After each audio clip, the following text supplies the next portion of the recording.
Iya, jadi gini Bang, kami dalam konsep ajaran Islam, akidah kami itu udah jelas dan tidak abu-abu. Jadi ketika disebut Allah itu jelas adalah nama pribadi. Contoh misalnya di dalam surah apa? Dalam surah An-Naml misalnya di ayat 30 diterangkan begini. Innahu min Sulaimana wa innahu bismillah. Jadi di situ ada kata bismi Allah Ar-Rahman Ar-Rahim. Nah, artinya bahwa bagi kami Allah itu adalah nama dari esensi yang maha penyayang, yang maha pengasih lagi maha penyayang. Makanya diterangkan di dalam Islam Bismi Allah Ar-Rahman Ar-Rahim. Ya, namaku adalah Allah. Aku adalah yang maha pengasih dan maha penyayang.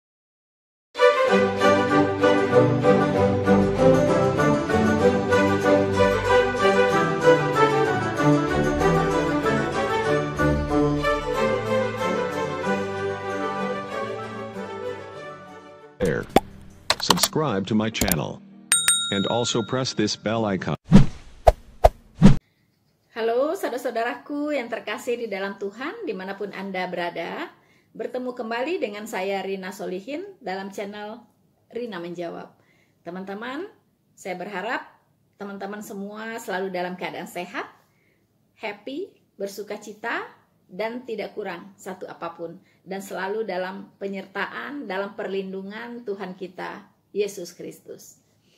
Saudara-saudaraku yang terkasih di dalam Tuhan, kali ini saya ingin membahas satu topik yang cukup menjadi pembahasan hangat ya di kalangan saudara-saudara kita yang muslim. Dan juga ini merupakan polemik yang sepertinya cukup mendapat perhatian ya teman-teman dari berbagai pihak ya. Dan ini adalah mengenai kata Allah di dalam Alkitab. Saya sudah membuat satu video tentang itu ya. Dan kali ini saya ingin melihat dari perspektif yang berbeda teman-teman. Karena masih saja dipersoalkan ya tentang kata Allah di dalam Alkitab ini. Nah, apa sih sebenarnya yang menjadi masalah? Apa sih sebenarnya yang menjadi sumber persoalan itu? Ya, tentunya untuk menyelesaikan polemik ini kita harus melihat akar persoalannya teman-teman ya. Kenapa muncul polemik ini begitu? Nah, apakah sekedar sekedar pinjam meminjam kata gitu, begitu kan? Karena persoalannya adalah kalau saya melihat itu pihak muslim ya, pihak saudara-saudara muslim itu tidak rela banget ada kata Allah di dalam Alkitab. Mereka tidak suka teman-teman ya. Karena bagi mereka kata Allah itu adalah nama Tuhannya, nama sembahannya begitu ya. Dan bagi mereka itu sesuatu yang sangat sakral, ya kan? Jadi tidak mau ditempatkan di luar kitab mereka begitu ya. Jadi kata Allah itu sepertinya sudah punya hak paten ya pada mereka teman-teman. Jadi Alkitab kalau memakai kata Allah itu sepertinya kena ini ya, copyright ya, kena strike teman-teman, bisa kena strike teman-teman ya. Jadi kena copyright teman-teman kalau misalnya kita memakai kata Allah. Nah ini persoalan. Nah kemarin itu saya mendengar ada dialog ya antara Ustadz Zuma dengan Saudara Samuel Siahaan ya, itu mereka membahas tentang masalah ini ya, kata Allah yang ada di Alkitab. Nah, alasan dari Muslim mengapa kata Allah itu tidak boleh ya, tidak boleh ada di dalam Alkitab, karena penggunaannya katanya tidak sesuai dengan kaidahnya mereka, begitu kan? Nah, jadi adalah ketentuan-ketentuannya saya juga kurang mengerti ya, kemarin itu kurang jelas juga ya. Kurang paham juga dengan penjelasan saudara Zul ini ya, apa yang dia maksud begitu kan. Nah, jadi ada semacam kaidah-kaidah dalam bahasa Arab itu ya, yang dipasangkan ya dengan kata Allah ya, Allahnya gitu ya. Jadi tidak bisa digunakan di sembarangan kalimat. Nah, kira-kira begitulah yang saya tangkap. Saya juga tidak tahu persis, tapi kira-kira seperti itu ya. Nah, apalagi itu katanya kata Allah itu berhubungan dengan akidah, begitu kan? Jadi kalau akidahnya berbeda, gunakan kata Allah itu tidak tepat. Nah, kira-kira seperti itu ya. Kira-kira seperti itulah yang dia maksud, begitu kan? Nah, kemudian apa respon dari Samuel Siahaan yang kita tahu juga seorang Kristen ya, kalau tidak salah dari Oneness Pentecostalism, kalau tidak salah itu ya. Nah, Samuel ini juga setuju sepertinya dengan Ustadz Zuma, begitu kan? Dia juga menyayangkan kenapa sih di Alkitab harus pakai kata Allah, begitu. Dan dia malah berharap Lai bisa menerbitkan terjemahan yang baru, begitu ya, dengan menghilangkan kata Allah dari Alkitab, begitu. Nah, ini yang diinginkan oleh Zuma, dan ini juga didukung sepertinya, direspon baik rupanya oleh saudara Samuel Siahaan ini, begitu. Nah, saudara-saudaraku yang terkasih di dalam Tuhan, apakah saya juga sependapat seperti itu? Bagaimana dengan teman-teman? Apakah setuju bahwa kata Allah dihilangkan dari Alkitab? Teman-teman setuju? Kalau setuju, tulis di komentar di bawah ya. Ya, tag setuju ya, atau tag tidak setuju dan alasannya. Nah, ini saya sekalian ingin survei ya, teman-teman ya. Tapi sebenarnya bagi saudara-saudara muslim, mau setuju nggak setuju, pokoknya nggak boleh, begitu kan? Nggak boleh, begitu. Bahkan Samuel saya dengar sudah mengatakan sudah ada Alkitab yang terbitan baru ya, saya belum pernah lihat sih, yang memang kata Allah sudah tidak ada di dalamnya. Nah, jadi teman-teman, sebelum saya lanjut ya, teman-teman, sebelum saya membahas lebih dalam persoalan ini, jangan lupa dong teman-teman ya, dukungan Anda untuk channel Noverina Solihin selalu dibutuhkan. Supaya apa? Supaya channel ini bisa konsisten ya, menghadirkan konten-konten yang menarik untuk teman-teman semua. Konten-konten yang bersifat edukatif ya, yang bisa menguatkan, ya bisa semakin membekali teman-teman dengan pengetahuan Alkitab yang Alkitabiah tentunya, dan semakin membuat teman-teman kuat di dalam iman. Dan cara mendukung channel ini sangat mudah sekali, tidak pakai keluar uang teman-teman. Teman-teman bisa lakukan dengan cara apa?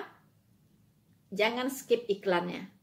Itu penting teman-teman ya. Subscribe tentunya, ya kan? Kemudian like dan komen. Ya, komen ini yang saya sangat suka teman-teman ya. Karena dari sana saya dapat feedback dari teman-teman semua, dan saya juga banyak belajar dari teman-teman semua. Dan saya juga dapat semangat yang lebih membara lagi ya, karena dukungan support ya dari teman-teman semua. Dan jangan lupa di-share video ini ke berbagai media sosial Anda, terutama kepada orang-orang yang Anda rindu dia diselamatkan. Silahkan Anda share video ini teman-teman ya. Nah, saudara-saudaraku yang terkasih di dalam Tuhan, kita akan melihat seperti apa persoalan ini sebenarnya. Dan tentunya masalah harus didudukkan pada tempat yang tepat. Jangan kemana teman-teman, stay di tempat Anda dan selamat menyaksikan.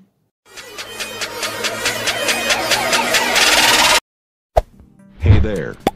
Subscribe to my channel. And also press this bell icon. Saudara-saudaraku yang terkasih di dalam Tuhan, bagi saya melihat polemik ini ya, bahwa kata Allah tidak boleh ada di dalam Alkitab, tidak bicara soal setuju atau tidak setuju. Bukan itu ya.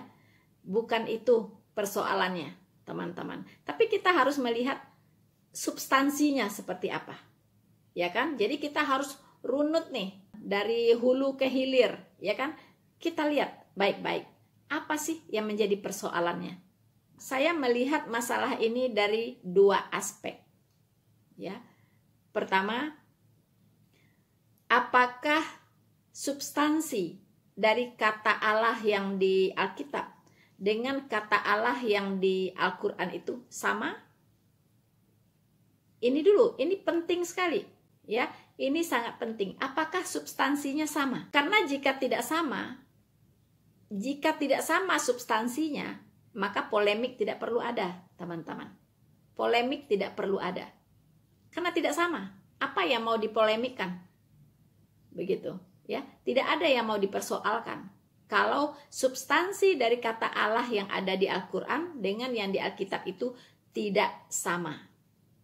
Kalau tidak sama, tidak ada polemik seharusnya, teman-teman. Teman-teman, kalau kita membaca Alkitab, ya, dari kitab Kejadian sampai kitab Wahyu, maka kita akan menemukan beberapa varian dari kata Allah, ya, dan Tuhan di dalam Alkitab. Kenapa? Karena Zuma itu mempersoalkan, katanya di Alkitab itu ditulis tidak ada Allah selain Tuhan. Itu katanya di Alkitab. Sementara di Al-Qur'annya tidak ada Tuhan selain Allah. Begitu kan? Sementara di Alkitab tidak ada Allah selain Tuhan. Karena kalau Allah Alkitab kita membacanya tetap Allah, ya, bukan Allah. Nah, di sini jugalah terlihat ada perbedaan. Cara membacanya saja sudah berbeda, begitu. Teman-teman, saudara-saudaraku yang terkasih di dalam Tuhan, bagaimana caranya kita bisa mengenal Allah dengan benar? Allah yang begitu kompleks, Allah yang begitu besar, ya, yang tidak terselami dengan pikiran kita. Bagaimana manusia seperti kita ini yang hanya punya otak segenggam begini bisa mengenal Allah yang begitu dahsyatnya? Bagaimana caranya, teman-teman? Teman-teman, tidak ada cara lain kita bisa mengenal Allah dengan benar kecuali Allah itu sendiri yang memperkenalkan dirinya kepada kita. Ya, jadi kita hanya bisa mengenal Allah itu sejauh Allah ini memperkenalkan dirinya kepada kita. Ya, melalui apa? Ya, melalui firman-firmannya di Alkitab. Nah, itu teman-teman, ya. Jadi kalau kita ingin mengenal Allah yang benar, pastikan dulu kitab mana yang bisa dikatakan itu adalah firman Tuhan. Ditentukan dulu. Ada banyak kitab, ya, di dunia ini, minimal 5 dari 5 agama yang ada yang diakui oleh negara.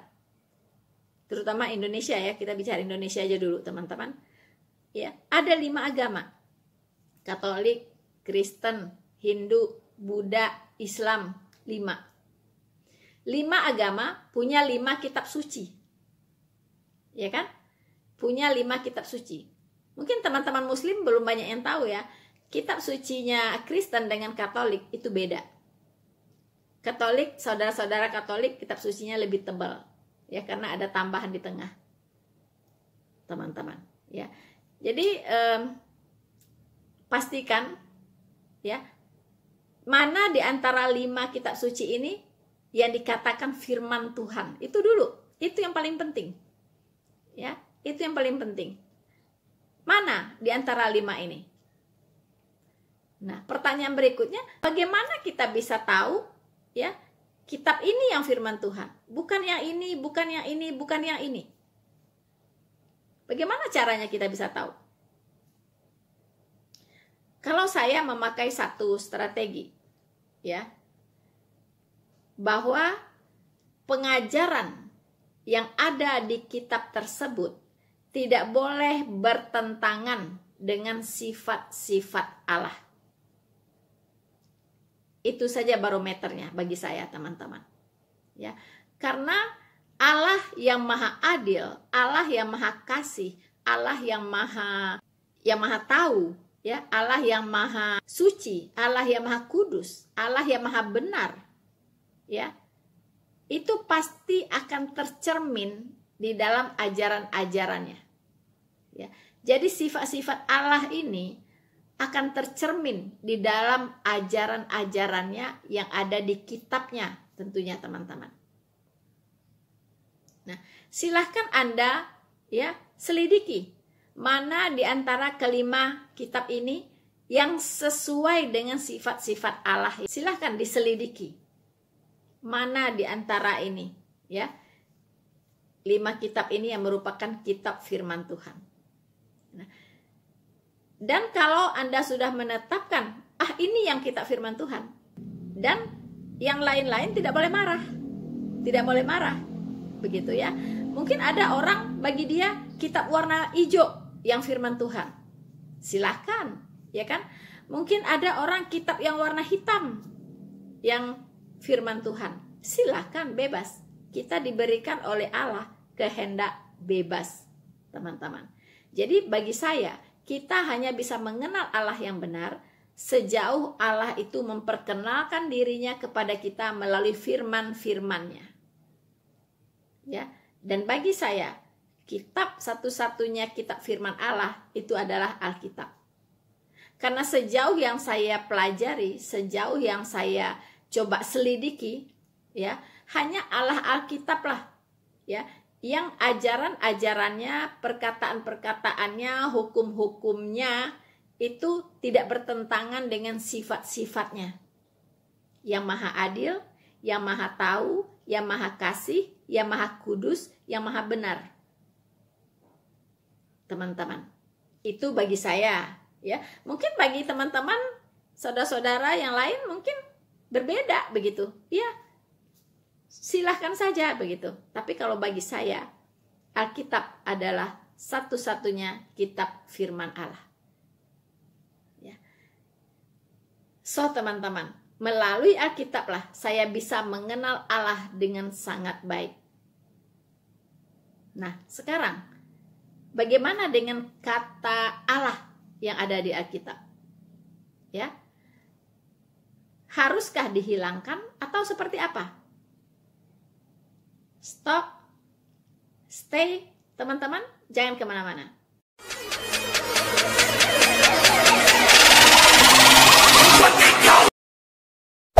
Hey there.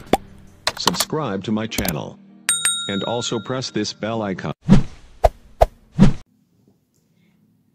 Saudara-saudaraku yang terkasih di dalam Tuhan. Kalau kita membaca Alkitab dari Kejadian sampai Wahyu, ya, maka kita akan menemukan beberapa varian kata-kata Allah, ya, dan Tuhan di dalam Alkitab. Pertama, teman-teman, ada kata Tuhan itu huruf besar semua, huruf besar semuanya, teman-teman, ya. Itu banyak sekali di dalam, terutama di dalam kitab Musa. Tuhan diterjemahkan oleh King James Version itu the Lord, teman-teman, ya, itu Tuhan. Nah, dalam bahasa Ibraninya disebut juga Jehovah, ya. Kalau Yunaninya YHWH atau Yahweh, teman-teman. Nah, itu tulisannya adalah Tuhan kapital semua, huruf kapital semua, teman-teman. Ya. Kemudian ada lagi Tuhan huruf kecil, teman-teman. Nah, ini kalau Tuhan huruf kecil itu bahasa Ibraninya Adonai. Adonai. Ya. Kalau bahasa Yunaninya Hu Kurios. Ya, Hu Kurios, bukan kurios saja ya. Banyak teman-teman muslim yang salah. Ya, mungkin belajar dari Google ya. Jadi Hu Kurios itu artinya Tuhan. Tapi kalau kurios saja itu bisa jadi Tuan. Ya kan? Jadi sama-sama Lord tetapi substansinya berbeda. Ya, konteksnya berbeda, teman-teman. Kemudian ada lagi kata Allah di dalam Alkitab A-nya huruf besar, L-nya 2, AH itu Allah, itu huruf kecil. A-nya saja yang huruf besar. Nah, ini God, ya, the God, yaitu berasal dari kata Ibrani, yaitu Eloah. Itu kata dasarnya adalah Eloah, teman-teman, ya. Nah, di dalam yang penggunaan di dalam Alkitab, ya, itu dipakainya bentuk jamak, yaitu Elohim, ya. Jadi kata dasarnya Eloah menjadi Elohim. Dalam bahasa Ibrani, akhiran yim itu ada menandakan jamak, teman-teman, ya. Jadi Allah di dalam Alkitab itu bentuk katanya adalah jamak, ya, jamak, teman-teman. Nah, inilah sebagai bukti bahwa Allah Alkitab itu adalah Allah Tritunggal, ya, Tritunggal. Allahnya jamak, ya. Jamak artinya eksis dalam 3 pribadi, yaitu Bapa, Putra, dan Roh Kudus. Jadi bukan tanpa makna. Mengapa tidak pakai kata Eloah saja yang singular, ya kan? Mengapa harus pakai kata Elohim? Nah, teman-teman, ya. Jadi di situ jelas sekali, ya, bahwa Allah di dalam Alkitab itu substansinya, bentuknya adalah jamak, ya. Bentuknya adalah jamak, yaitu Elohim. Nah, dari sinilah berasalnya kata Allah, ya. Kata Allah di dalam Alkitab, ya, itu berasal dari kata Elohim, ya, atau Eloah singularnya, dan kita pakainya Elohim, ya, bentuk kata jamak, begitu. Jadi kalau kata Allah Subhanahu wa Ta'ala di dalam Alkitab itu kata dasarnya apa? Al-ilah, begitu kan? Nah, jadi menjadi kata Allah, begitu dibacanya Allah, ya kan? Nah, tapi kalau di Alkitab kata Allahnya berasal dari Elohim, ya. Itu substansinya berbeda dengan yang di Al-Qur'an, begitu, ya. Karena kata Allah di Al-Qur'an itu bukan bentuk jamak. Silakan teman-teman muslim selidiki, apakah kata Allah di dalam Al-Qur'an itu bentuknya jamak bahasa Arabnya.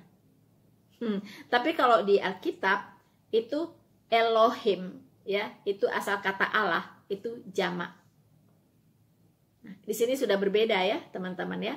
Karena begini, teman-teman, kalau kita sebagai orang Kristen sendiri tidak tahu barang kita tuh apa, tidak mengenali barang kita, tidak mengenali milik kita dengan baik, ya, bisa dibodoh-bodohin orang, teman-teman, ya kan?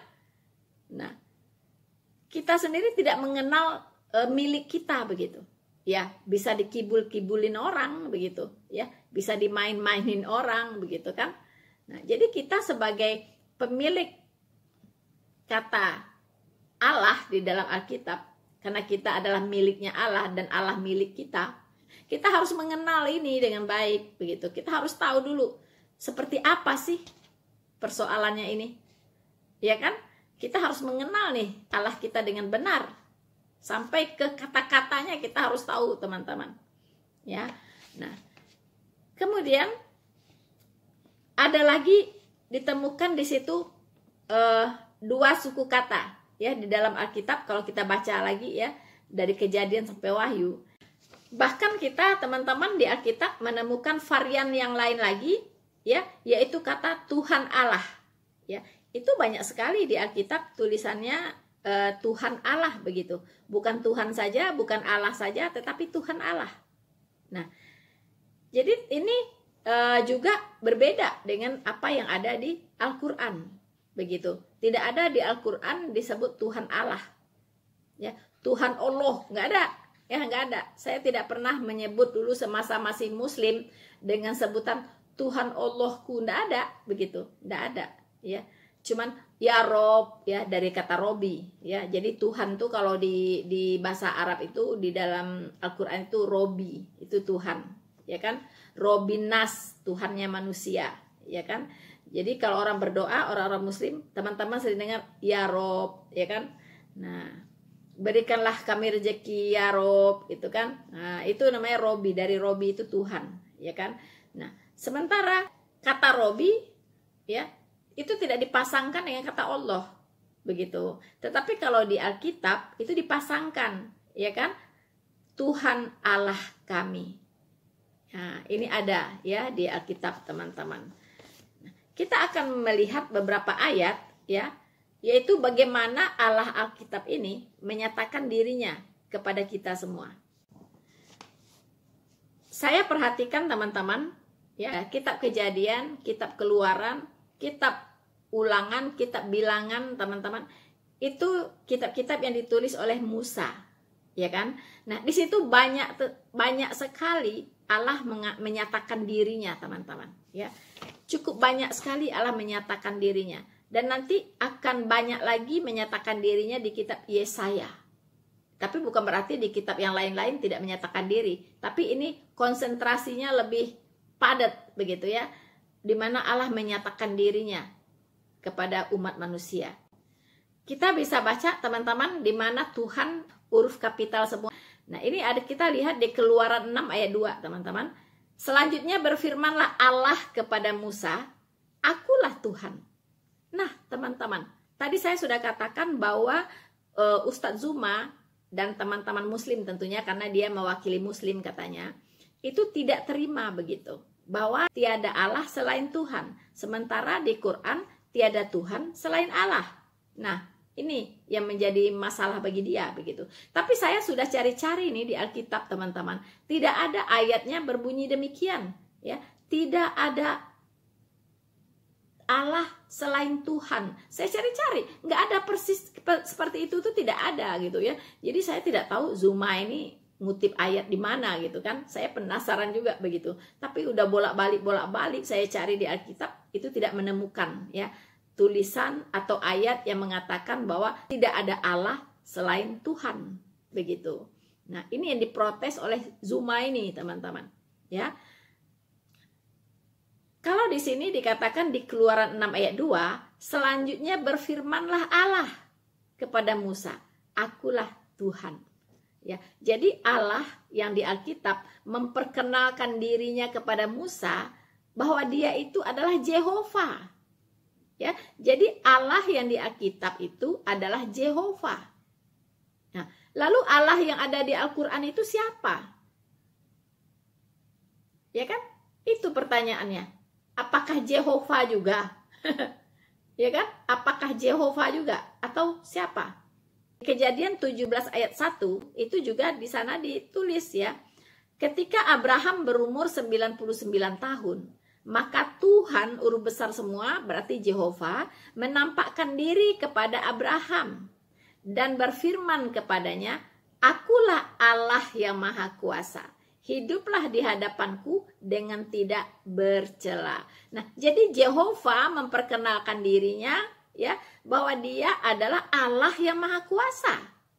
Nah, ingat teman-teman, yang tadi di Keluaran 6 ayat 2 itu Allah yang memperkenalkan dirinya. Di Kejadian 17 ayat 1, Tuhan atau Jehovah yang memperkenalkan dirinya. Mari kita kembali. Keluaran 6 ayat 2. Selanjutnya berfirmanlah Allah kepada Musa, akulah Tuhan, akulah Jehovah. Ya, jadi di sini Allah ya, Elohim memperkenalkan dirinya kepada Musa, akulah Jehovah. Ya. Nah, di Kejadian 17 ayat 1 ya, Jehovah ini yang memperkenalkan dirinya bahwa akulah Allah. Teman-teman, dibolak-balik. Mengapa bisa begitu? Ya Jehovah itu ya Allah itu ya Tuhan itu begitu. Ya kan? Nah, Tuhan itu ya Allah, Allah itu ya Tuhan. Jadi sebenarnya bagi umat Kristen tidak ada persoalan, ya kan? Tiada Allah selain Tuhan. Yes, itu benar. Dan tidak ada Tuhan selain Allah juga benar. Benar dua-duanya. Hanya ingat, substansinya dengan yang Allah yang ada di Al-Quran itu tentu tidak sama. Ya kan? Elohim dengan Jehovah yang ada di Alkitab ini tidak sama dengan yang ada di Al-Quran. Begitu. Ya. Jadi bagi kami orang Kristen, mau dikatakan tidak ada Allah selain Tuhan is okay, tidak ada Tuhan selain Allah juga okay. Karena dua-duanya juga sama, benar. Begitu. Karena Allah itu adalah Tuhan itu sendiri. Tuhan itu adalah Allah itu sendiri. Lalu apa yang jadi persoalan? Ya kan? Nah, ini sudah dibuktikan tadi dengan Keluaran 6 ayat 2. Di situ Allah yang memperkenalkan dirinya. Elohim memperkenalkan dirinya sebagai Jehovah. Ya. Selanjutnya berfirmanlah Allah kepada Musa, akulah Tuhan, huruf besar semua. Akulah Jehovah. Nah, ya kan? Lalu di Kejadian 17 ayat 1. Maka Tuhan atau Jehovah menampakkan diri kepada Abraham dan berfirman kepadanya. Nah, ini yang berfirman siapa? Jehovah. Kalau yang di Kejadian di Keluaran 6 ayat 2 yang berfirman Elohim. Begitu teman-teman. Firmannya apa? Ya sama-sama memperkenalkan dirinya kepada Abraham ini. Ini kepada Abraham di Kejadian 17 ayat 1. Kalau yang di Keluaran 6 ayat 2 kepada Musa. Begitu kan? Nah, jadi apa yang jadi persoalan? Bagi kami orang Kristen tidak ada jadi persoalan. Ya. Karena kata Allah yang ada di Alkitab berasal dari Elohim. Yaitu Jehovah. Ya kan? Bukan Allah Subhanahu wa Ta'ala. Teman-teman Muslim. Ya. Teman-teman, tadi juga kita melihat variasi yang lain, yaitu adanya kata Tuhan Allah. Nah, ini ya. Ini lebih menarik lagi nih ya. Jadi tiada Tuhan selain Elohim, benar nggak? Benar. Ya kan? Tiada Elohim selain Tuhan, benar nggak? Benar, ya kan? Tinggal dibolak-balik saja, dan dua-duanya benar.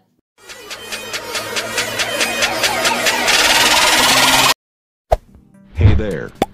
Subscribe to my channel. And also press this bell icon. Kita juga bisa baca karakteristik dari Allah Alkitab. Ya, jadi kita akan lihat seperti apa sih karakteristik dari Elohim, ya, Elohim kita yang ada di Alkitab, atau Jehovah kita yang ada di Alkitab. Apa sih karakteristiknya? Karena ini penting teman-teman untuk membedakan bahwa Allah yang ada di Alkitab dengan yang di Al-Quran itu betul-betul berbeda. Ya, kita akan melihat karakteristiknya seperti apa. Kita baca Yesaya 48 ayat 17. Beginilah firman Tuhan. Artinya ini huruf besar semua, artinya beginilah firman Jehovah. Ya, penebusmu. Nah, dia penebus, teman-teman.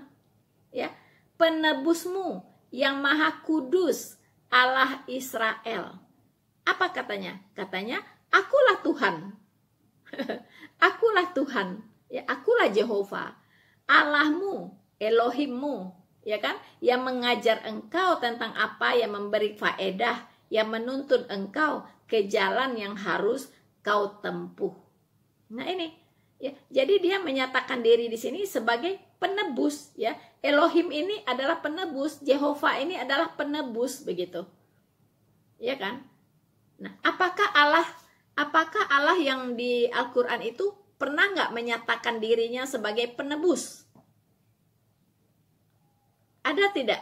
Kalau ada, tolong berikan saya ayatnya. Bahwa Allah Subhanahu wa Ta'ala yang di Al-Qur'an itu, menyatakan dirinya sebagai penebus. Ya. Nah, kalau Allah yang ada di Alkitab yaitu Elohim, yaitu Jehovah, jelas-jelas di sini mengatakan penebusmu. Nah, kemudian kita lihat Yesaya 45 ayat 6. Di situ dikatakan, supaya orang tahu dari terbitnya matahari sampai terbenamnya, bahwa tidak ada yang lain di luar aku. Akulah Tuhan dan tidak ada yang lain. Nah, di sini teman-teman, ya, bahwa Tuhan atau Jehovah menyatakan dirinya bahwa di luar dia ini nggak ada Tuhan lagi gitu. Hanya dialah satu-satunya, nggak ada yang lain. Begitu teman-teman. Ya, jadi dialah Tuhan satu-satunya, Jehovah. Tidak ada yang lain. Selain sebagai penebus, terus sebagai apa lagi?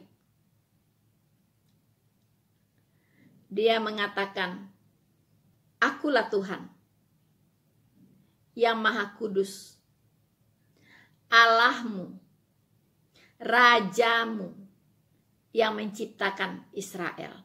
Ternyata Allah Alkitab, yaitu Jehovah dan Elohim ini juga menyatakan dirinya sebagai Raja. Ya, Raja, yaitu Raja Kerajaan Sorga. Makanya Tuhan Yesus berkata, kerajaanku bukan dari dunia ini. Ya, jadi kerajaannya bukan di dunia ini, tetapi dia adalah raja segala raja, yaitu Raja Sorga. Teman-teman, ya. Kok larinya ke Tuhan Yesus? Oh iya, nanti kita akan tahu larinya ke sana, teman-teman. Ya. Kita akan lihat lagi apa karakteristik dari Jehovah atau dari Elohim, ya, yang ada di Alkitab. Di Yesaya 43 ayat 11, akulah Tuhan, dan tidak ada juru selamat selain daripadaku. Wow, ternyata Jehovah ini, ya, Elohim ini adalah selain sebagai penebus, dia juga adalah juru selamat. Pertanyaan saya, apakah Allah Subhanahu wa Ta'ala yang ada di Al-Quran itu pernah menyatakan dirinya sebagai juru selamat? Ya, sebagai juru selamat pernah nggak mengatakan dirinya adalah juru selamat? Selain sebagai penebus tadi, selain sebagai raja, ada nggak? Nah, kalau tidak ada, berarti memang substansinya berbeda, teman-teman. Ya, Allah yang ada di Al-Quran itu bukanlah Allah yang ada di Alkitab. Tidak sama substansinya. Ya, tidak sama eksistensinya. Lalu apa yang mau diributkan? Apa yang mau diributkan? Oh, kata Allah. Kata Allah di dalam Alkitab berasal dari Eloah. Ya, berasal dari kata Eloah. Ya, itu dasar katanya. Ya kan? Dan bentuknya adalah jamak Elohim. Elohim.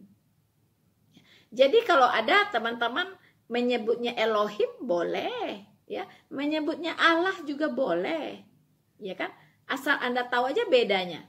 Begitu kan? Bahwa Allah yang ada di Alkitab ini tidak sama dengan Allah yang ada di kitab lain.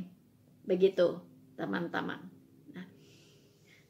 Kalau kita sudah mengerti seperti ini, pertanyaan saya, apakah kata Allah yang ada di Alkitab harus dihapus? Harus dihilangkan?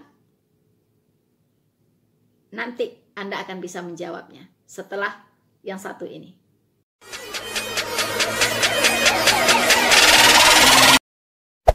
Hey there.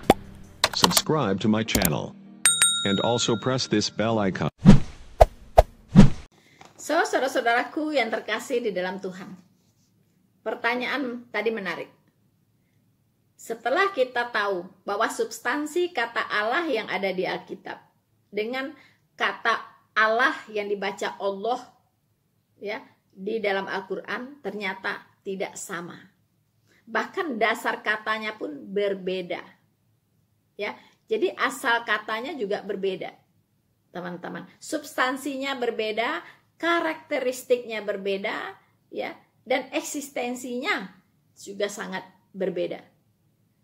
Tadi kita sudah uraikan panjang lebar.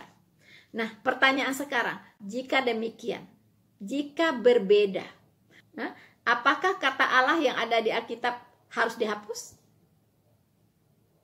Mari kita lihat penjelasan ini, teman-teman. Tapi dalam menjelaskan ini saya mencontoh Tuhan Yesus supaya bisa dimengerti dengan mudah, ya kan? Supaya bisa dipahami dengan mudah penjelasan saya ini, maka saya memakai perumpamaan, teman-teman, ya. Karena dengan perumpamaan itu biasanya orang lebih cepat nangkap gitu. Ya, lebih cepat menangkap, teman-teman. Ya. Nah, perumpamaan yang saya pakai adalah begini. Kita tahu, ya, bahwa kata presiden itu sifatnya universal. ya. Kata presiden itu universal, teman-teman. Nah, banyak negara menggunakan kata presiden sebagai sebutan, ya. Sebutan.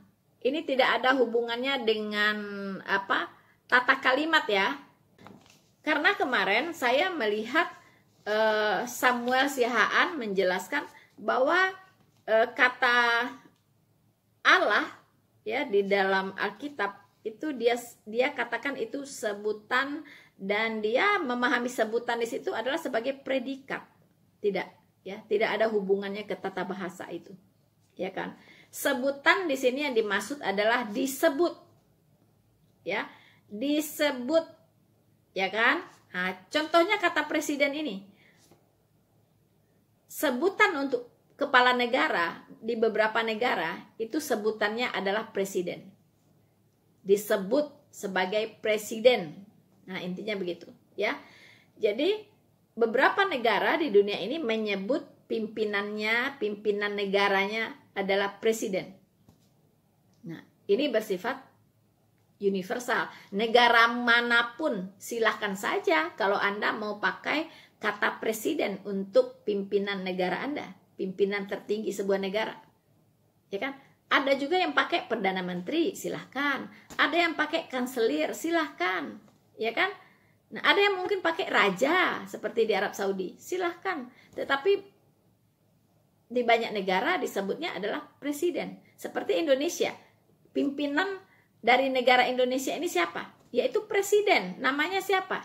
Pak Jokowi, Joko Widodo. Itu adalah presiden Republik Indonesia. Ya kan? Kemudian presiden Amerika juga ada. Kata presiden juga dipakai oleh Amerika untuk menyebut pimpinan tertingginya, yaitu presiden. Siapa presidennya Amerika? Apakah Joko Widodo juga? Tentu tidak, ya kan? Nama presiden dari USA adalah Joe Biden. Tapi sebutannya sama, yaitu presiden. Tapi orang yang bodoh sekalipun sudah bisa tahu bahwa presidennya Republik Indonesia dengan presidennya Amerika itu berbeda. Pasti sudah tahu bedanya, begitu. Tidak akan demo gitu dengan kata itu, karena sudah tahu bedanya. Begitupun dengan kata Allah tadi, teman-teman. Allah itu adalah sebutan untuk Sang Pencipta. Bagi kita, ya, orang Kristen, menurut fakta Alkitab, ya kan, kata Allah itu bukan nama dari sembahan kita, tetapi sebutan. Sebutan. Namanya siapa? Namanya adalah Yesus Kristus. Ya. Apa artinya Yesus? Yesus itu artinya Jehovah yang menyelamatkan. Ya. Jadi mungkin ada teman-teman yang belum mengerti apa arti kata Yesus. Yesus itu artinya Jehovah yang menyelamatkan. Itu namanya. Ya. Jadi sama kayak tadi. Presidennya siapa? Namanya Joko Widodo. Nah, sekarang Allahnya siapa? Namanya Yesus Kristus. Begitu, teman-teman, ya. Nah, jika demikian, ya, Indonesia punya presiden, Amerika punya presiden, ya, tahu bedanya kan? Namanya aja beda, Joko Widodo dengan Joe Biden. Lalu ujuk-ujuk, teman-teman, ya, ujuk-ujuk datanglah seorang pemuda. Datang seorang pemuda, petantang-petenteng, ya kan? Berteriak-teriak, marah-marah kepada Indonesia dan Amerika. Katanya tidak boleh pakai kata presiden. Ya kan? Hapus tuh kata presiden, ya kan? Tidak boleh dipakai. Loh, kenapa? Kenapa tidak boleh dipakai? Lalu dia berkata, karena nama saya presiden. Gelo ya teman-teman ya. Nama saya presiden, jadi kalian tidak boleh pakai kata presiden. Hapus. Wow. Sangat menggelikan sekali teman-teman. Iya kan? Nah, karena namanya dia itu presiden, maka orang tidak boleh pakai kata sebutan presiden untuk kepala negara. Bayangkan. Nah, ini sama halnya teman-teman. Ya, bagi umat muslim, kata Allah yang dibaca dengan Allah Subhanahu wa taala itu bagi mereka adalah nama dari sembahannya. Nama, teman-teman. Ya, bisa bedakan. Kalau untuk kita di Alkitab, Allah itu adalah sebutan untuk sang pencipta. Kalau bahasa Inggris diterjemahkan God. Ya, God. Semua agama punya God. Gitu. Ya kan? Nah, tetapi di Islam itu bagi mereka itu nama Tuhannya, ya, nama sembahannya itu Allah Subhanahu wa taala. Tapi Allah yang ada di Alkitab itu bukan nama, itu sebutan. Seperti contoh tadi, presiden, namanya siapa? Jokowi, ya kan? Nah, Allah itu siapa? Ya Jehovah. Namanya siapa? Yesus. So simple. Nah, pemuda tadi ujuk-ujuk teman-teman, marah-marah. Orang tidak boleh pakai kata presiden, karena saya presiden namanya katanya. Itu nama saya, nggak boleh dipakai. Nah, sekarang mari kita berpikir waras teman-teman. Ya, apakah kata presiden, sebutan presiden untuk kepala negara, ya, Indonesia, Amerika, banyak lagi negara-negara lain di dunia ini yang menyebut kepala negaranya sebagai presiden.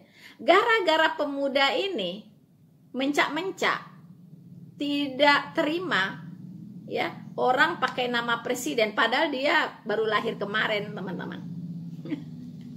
Iya kan? Mencak-mencak, kata presiden semua dihapus katanya. Nah, sekarang pertanyaannya, apakah gara-gara ada satu orang yang bernama presiden ini protes, lalu kata presiden semua harus dihapus? Menurut Anda bagaimana? Ya, yang bodoh Anda atau pemuda ini? Siapa yang mengadali siapa sekarang? Siapa yang mengadali siapa? Ya, padahal kata presiden itu bukan nama. Itu hanya sebutan. Beda substansinya dengan namanya si pemuda ini. Tidak ada hubungannya sama sekali. Nah, jadi orang-orang Kristen, ya, yang sudah terbawa-bawa panik, kemudian buru-buru menghilangkan kata Allah dari Alkitabnya, saya katakan Anda tidak mengenal Allah Anda dengan benar. Sorry, saya harus katakan seperti itu, ya kan? Saya pribadi, karena saya mengenal Allah saya dengan benar, ya, saya tidak ada urusan dengan kata Allah yang ada di Al-Quran. Tidak ada, substansinya berbeda, Bu. Berbeda. Begitu. Kecuali Anda menyembah apa yang saya sembah, baru substansinya sama. Kan begitu. Ya kan? Jadi mari teman-teman, saudara-saudaraku, baik muslim maupun Kristen, ya. Mari kita berpikir jernih. Jangan kata ini dijadikan polemik yang tak beres-beres. Ya kan? Kata ini nggak ada hubungannya walaupun bentuk katanya sama. Begitu. Dan ingat, kata ini sifatnya universal. Semua bahasa itu universal. Siapapun tidak boleh melarang orang, ya, untuk menggunakan kata apapun. Karena bahasa itu adalah budaya, bukan sesuatu yang sakral. Ya kan? Bahasa itu bagian dari budaya. Begitu. Bukan sesuatu yang sakral, tidak. Siapapun boleh pakai bahasa. Bahasa apapun. Begitu. Tidak ada yang boleh yang melarang. Karena tidak ada undang-undangnya juga. Ada kata-kata yang dipatenkan. Tidak ada. Selama Anda belum mematenkan kata Allah, Ya kan? Anda tidak bisa melarang orang untuk memakai kata Allah. Tidak bisa. Begitu. Apalagi barangnya berbeda. Begitu ya. Air. Ya, ada air yang bernama Fit. Ada air yang bernama Aqua. Ya. Apakah Anda mau marah dengan pemilik Aqua? Sementara Anda airnya namanya air gitu. mungkin mereknya adalah air. Ya kan? Merek Anda air. Merek galonnya, di galon itu ditulisnya air. Memang brandnya air. Begitu. Namanya air. Ya kan? Lalu ada air Aqua. Lalu Anda mau marah kepada air Aqua? Karena dia ada kata air di situ.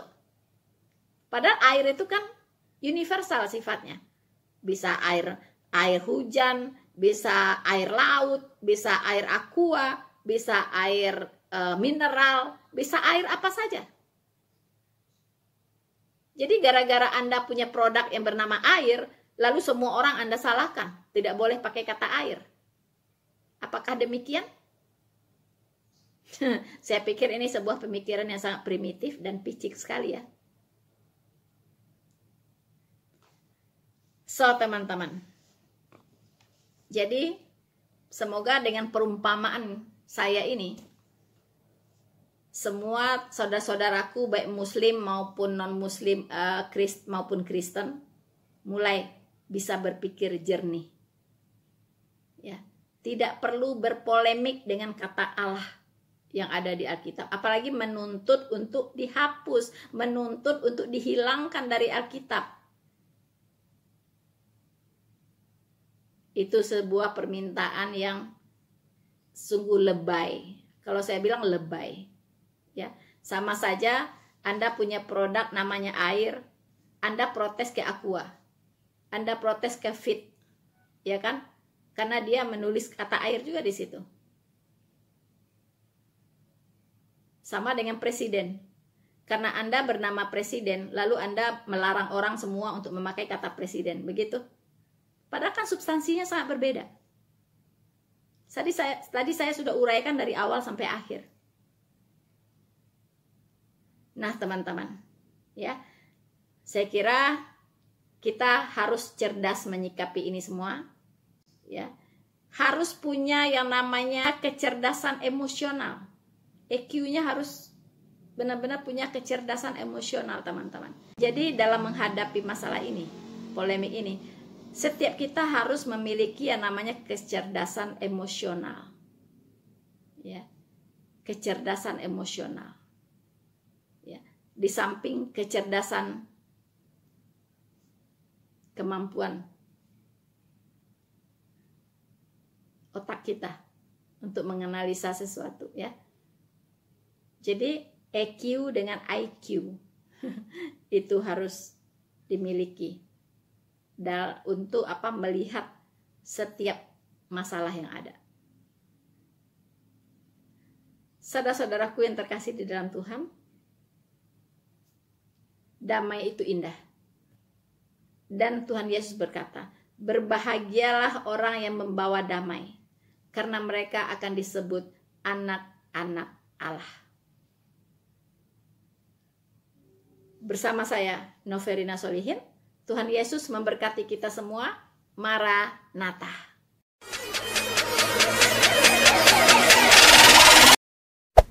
Hey there. Subscribe to my channel.